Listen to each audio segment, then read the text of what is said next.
we just shut our mouth and mathematics just showed you that that is the smart way to do it? Because that's exactly what this is, folks. It is truly an exercise in mathematics. Some might say an exercise in imagination and creativity and a lot of different things, but an exercise in mathematics is truly everything that we are doing and everything that we are teaching here. Because that's all it is, pure math. Some of you would say, no, no, no, no, I'm going to pay less on a 3% mortgage than I would on an 8% line of credit. Says who? Let's look at the math. Because I can tell you probably 9 out of 10 times of that example, we will show you that paying 8% is cheaper than paying 3% if you know how to do it. So Greg and Harrison, what would you say to that? Because that sounds stupid, man.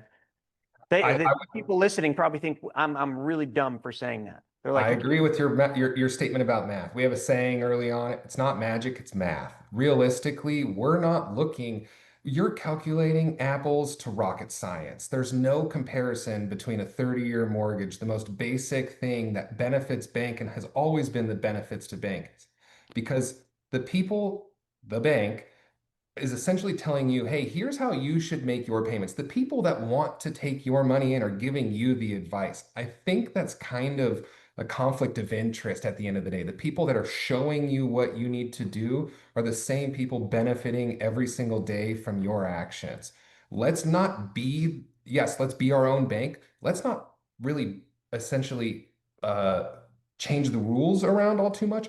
We should just play by the same rules that the banks are playing by. Let's take advantage of all the advantages that they have and earn our own money or save our own money in a way that is so much greater than what we could do in a standard 30-year mortgage and slowly chip away our balances. And you hit the nail on the head just a second ago. It's not as much conceptual. You walked us right into what can you do then?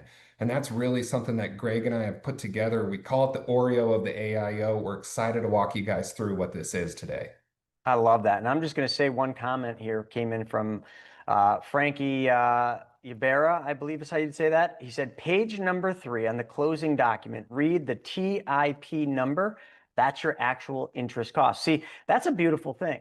I don't know how long ago it was, Harrison, but there was a point where like there was a big dispute over whether or not people were actually paying the interest rates stated on their mortgage, and they found that they're not. So they actually had to show what the actual real interest rate is. And Frankie was nice enough to kind of share that on page 3 of the closing statement, there is the actual interest you're paying on your magical lottery winning mortgage that you've got. Is that correct? That's correct. Stands for total interest paid, and it's on every document that you will get during the transaction. You could also just go into a 30-year amortization calculator almost anywhere on the internet, and it'll show you your total interest paid. But yeah, they have to show you that information.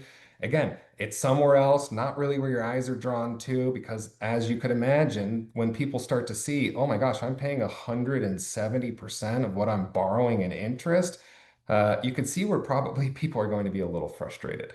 Yeah, Frankie then says facts are stubborn things. It is interesting. That's a very interesting thing. I like that. So out of everybody here, how many of you like Oreos?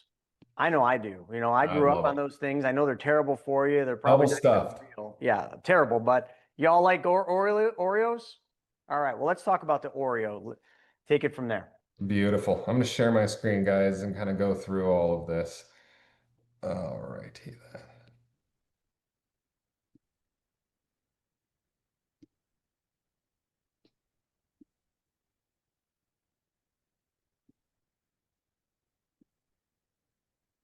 Beautiful. All right. So the Oreo, the acronym of Oreo that we've come up with is going to be obliterate. Let's obliterate our debt. After, oh, after we obliterate our debt and we've paid off all of those unnecessary high interest rate credit cards, let's walk through building up reserves. Again, the reserves in this loan sit against the balance of your mortgage, meaning that as your balance goes down, your payment goes down with it. Building that snowball, allowing for you to save more money as you save more money. It's kind of a simple concept once you get a handle on what this product can really do. The E, it's going to be expansion through strategic acquisitions. That's going to be depositing funds into a whole life. That's going to be doing rental property, starting your own business, building another engine that allows for you to take advantage of new income to, again, pay that back down, optimize and eliminate again. Once we build that engine of additional income coming in, we're going to take that money, put it back into our loan, and we're going to pay that balance down again. We're essentially going to see a cycle of where we pull money out to pay off our debt, which allows for us to save more money faster, building up 1, 3, 6, 12 months of reserves of our typical household expenses, allowing for us to say, great, I want to take that $20,000 that I've just built up. Yeah, I have a cushion of another 20 over here. Let's pull that out, deploy it somewhere. That's where the guys in this call, myself and Greg, are going to be able to say, hey, based off what your goals are, here's a couple things and ways that you could pull that money out, deploy it into your new vehicle. Not a physical car, but a new engine that is bringing in other funds. And now that you've acquired that new asset, that new income source, we're going to work on taking that money and paying off with our normal income over here, that same amount of debt on top of our normal house debt. That is the overall concept philosophy behind getting into a product like this. So to get a little more specific, let's talk about obliterating debt. Obviously, all of our money goes into this balance on this mortgage. That money gets applied to our overall balance, which our payment is only going to be calculated off of what we owe. Still keeps you 100% liquid. After all, it is your checking account. And then through understanding when your bills get paid, many people will say, oh, I might have to pay my electric bill today. Oh, okay, I need to pay my credit card bill. Okay, I need to pay this, my insurance, and so on. If we can habit stack, figuring out ways that we can use that bank's free money on credit cards, because the banks will let you use their money for free for a very short period of time. If we can habit stack and say, look, I make my money on the 1st and the 15th. My bills are not due until the 28th. Don't pay them off on the 14th because you're not taking advantage of those extra 14 days, almost half of the entire month of where your balance, your money can be sitting against your home until you get to the very end of the month, and then you can pay your bills off.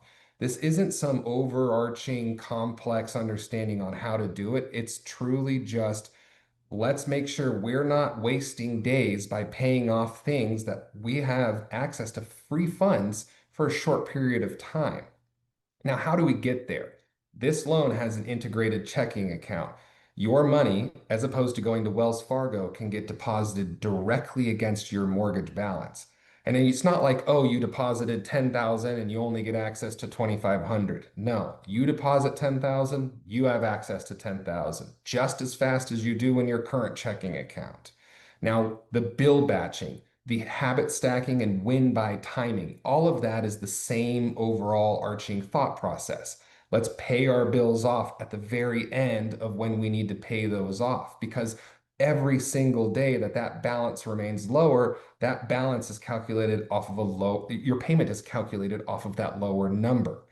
We can then take advantage of some individuals that receive tax refunds or bonuses or maybe even commissions. There's plenty of times where people say, oh yeah, I'm part-time firefighter during the summer to take care of wildfires. Okay, great. That money is certainly not going to be an annual income, but let's still take advantage of how that looks.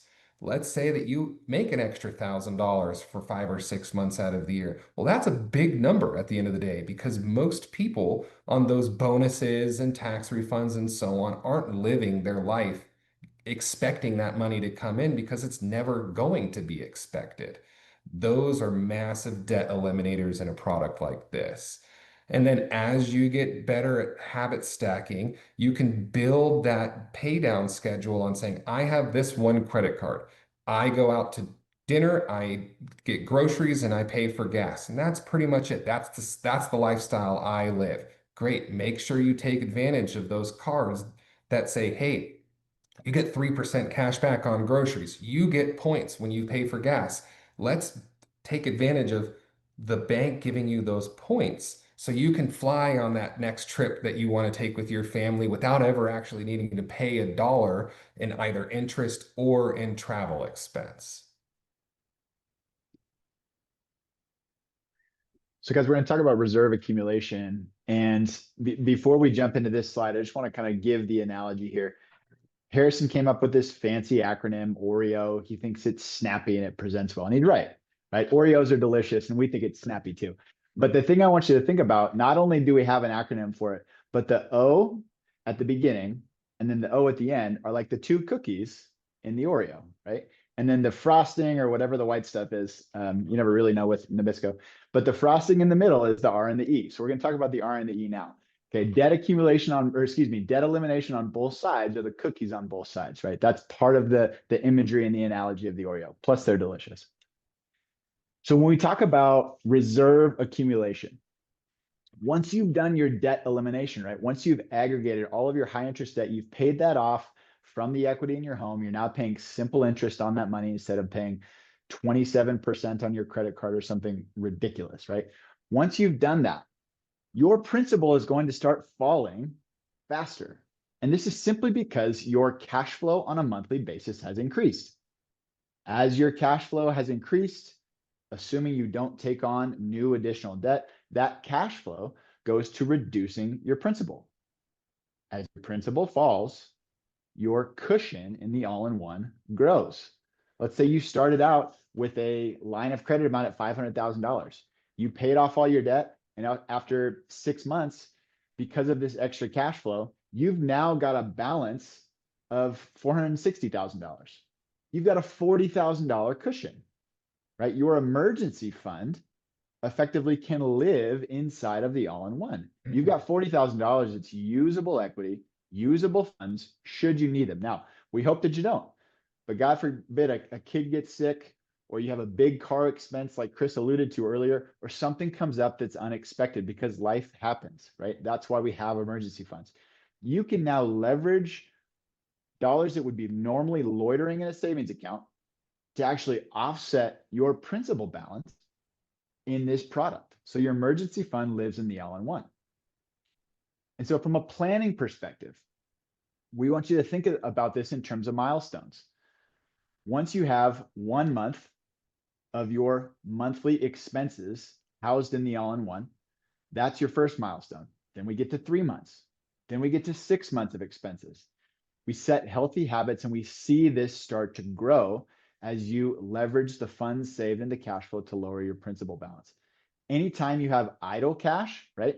The money that maybe you're starting this process with a reserve account. Maybe you already have an emergency fund. It's sitting in a high yield savings, making you 3.2%. And you're feeling pretty good about that. Well, let's move that money. Let's bring it into the all-in-one. So instead of making 3.2% in your high yield savings, you're offsetting 7 to 8% of simple interest. Sounds like a pretty good deal. And you still have access to the money. You're not taking that emergency fund and making an extra principal payment and locking it into the walls of your house. Nope. You're reducing your principal and you're maintaining liquidity. So you have access to all the funds should an emergency pop up. You're paying less than your principal on a monthly basis, and you're on the road to the next step in the Oreo expansion. Boom. Now we're on expansion. So we're going to expand through smart asset acquisitions. At the end of the day, what this really means is let's take the capital that we've built up. Yes, we've built our reserves over here for any potential heartache that may happen, other expenses that come up. But we're feeling pretty good. We're taking that line of credit that Greg just said, $500,000. And now we're not 6 months or 12 months, but we're 18 months into it. We owe 380 grand. We have $120,000 of available funds. Now, obviously, this is just an example. Each individual scenario is going to be a little different. Some people are going to pay their debt off faster because they already have no other credit cards. They have a good savings account. Other people are just saying, gosh, if I could just pay off this $40,000, $50,000 of credit card debt, that'd save me $4,000 a month in expenses. Whether your path is option A or option B, this expansion is going to be something that happens in the thought process and the psyche of the path of this product. Essentially, we're going to take that asset available line of credit we had and put it into this other investment. We put a flywheel here because as you start cranking a flywheel, that 150-pound piece of momentum is going to continue to spin faster and faster. And as you deploy that energy elsewhere, you're going to say, great, maybe I do a quarterly $7,500 a quarter whole life policy. And as we work our way around the monopoly board, that's just another bit of energy that we've taken from the flywheel that we've slowly put back into our system. Now, how do we get there? Obviously, we mentioned whole life policies clearly, but there are other ways to add energy to flywheels, just diversifying that path, whether you're putting it into rental properties, short-term or long-term rentals. Heck, whether it's a commercial property, you have the ability to start a business. Or in many instances, depending on where you are at your life, maybe you don't want to go down this expansion route, and maybe you just want to spend a little more time with your family. You want to retire in 5 years, not 10 years. You want to be able to go on a cruise with your wife because you have grown kids. Whatever that is for you, because I'm not going to tell you what your goals are, because your goals and my goals are probably not the same goals. What you're looking for is a huge component of how everybody on this call is going to want to guide you down that path. What are you looking for? How can we help you? That is the biggest question I think every single person on here is going to agree on, because if you don't know what you're looking for, it's hard for us to provide guidance on how you can get there. But I think that I can probably speak for everybody. Spending money unnecessarily and putting it into somebody else's pockets, the bank's pocket, is not a way that people are going to wake up and say, yes, I'm so excited. I made my mortgage payment and $1,900 went to the bank today. I feel great. Only 180 went to my principal balance. Almost there. I really think that this expansion, once you start building up enough equity in your home, is going to help individuals build not just their lifestyle today, but generational wealth. Yeah, correct. And so I'll re-emphasize what Harrison said. We're talking about hypotheticals and how you can leverage the all-in-one, and we're using the history that he and I both have working with borrowers. There's a phone call that we both get fairly regularly, and it's a phone call from borrowers that have had the all-in-one for somewhere between 3 and 5 years. And they call us and they say, Harrison, Greg, and we're kind of wondering like, hey, what's this going to be about? I've got this all-in-one. I've been working on it. We've been doing all the things you guys said. Okay, good so far. And my balance is down $200,000. Oh, that's great. We love that. And so the next question inevitably becomes, so can I use that $200,000? And the answer is yes. And that's that expansion, right? The opportunity to leverage your funds to accumulate cash flowing assets, whatever those are, right? And Harrison went through a list. So let's just make the assumption that for the sake of this example, that's where we're at, that you've gone through the process, you've eliminated debt, you've stabilized, you've increased reserves, you've expanded, and you've accumulated some degree of cash flowing asset. Now we're to the other side of the Oreo. Optimize and eliminate debt again. And so this will look a lot like that first O slide, right? What we want to see is that now we leverage the new income that you've come into. So let's say you bought a rental property and your cash flow on that rental property over and above the mortgage on it is $500. So after you pay the mortgage and you pay your property manager, you take care of expenses, et cetera, you have $500 that property has produced. What we would suggest is that you take that $500 and you put it into the all-in-one. The funds that you use to acquire the rental property, in addition to your income, your budget, you now have another $500. The engine is now bigger, right? You have more ability to pay off this debt faster.